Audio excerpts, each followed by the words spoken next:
Welcome back. Delays, low inventory, higher costs. The supply chain chaos is being felt by everyone, hitting businesses large and small. For more, we're joined by Yahoo Finance's Dani Romero with a look at how local business owners are still taking it all in. Dani?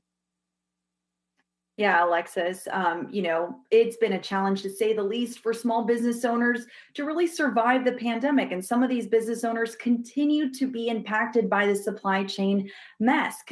Demand for consumer goods remains high. Supplies and products are trickling in for the most part. 2/3 of small business owners say that they've had to adapt in some way due to the supply chain bottlenecks. And that's according to a software company survey, Sky Nova. And it's not, like you said, it's not just small business owners. The large ones are also facing this headache as well. For example, Starbucks reported that they are facing a shortage on disposable cups. And that's according to the Wall Street Journal.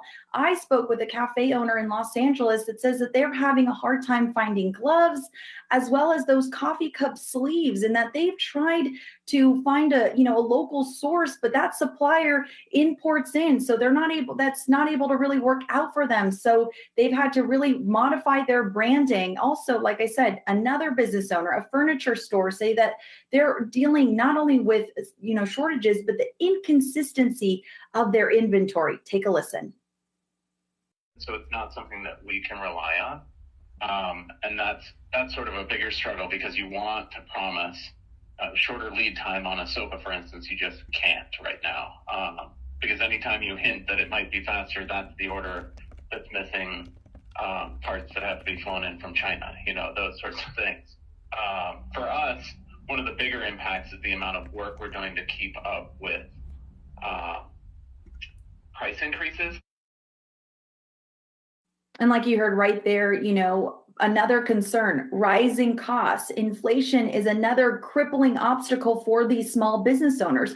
More than half of small business owners say that they've had to push those costs to their customers, which charging customers more due to inflation. And that's according to the National Federation of Independent Business report. And some of these business owners also can't keep up with those rising costs, which again is impacting their sales margin. Alexis, Karina?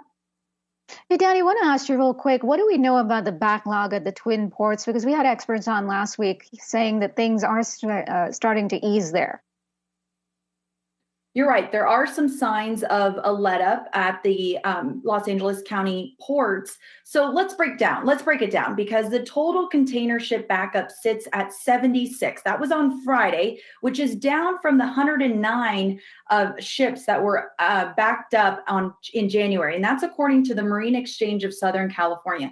But again, it's unclear whether this is a trend or a temporary thing due to the slowdowns in Asia because of the New Year holiday that started earlier this month. Still, congestion still remains high to historical standards. Container ships on average are waiting 18 days to unload at the ports of Los Angeles.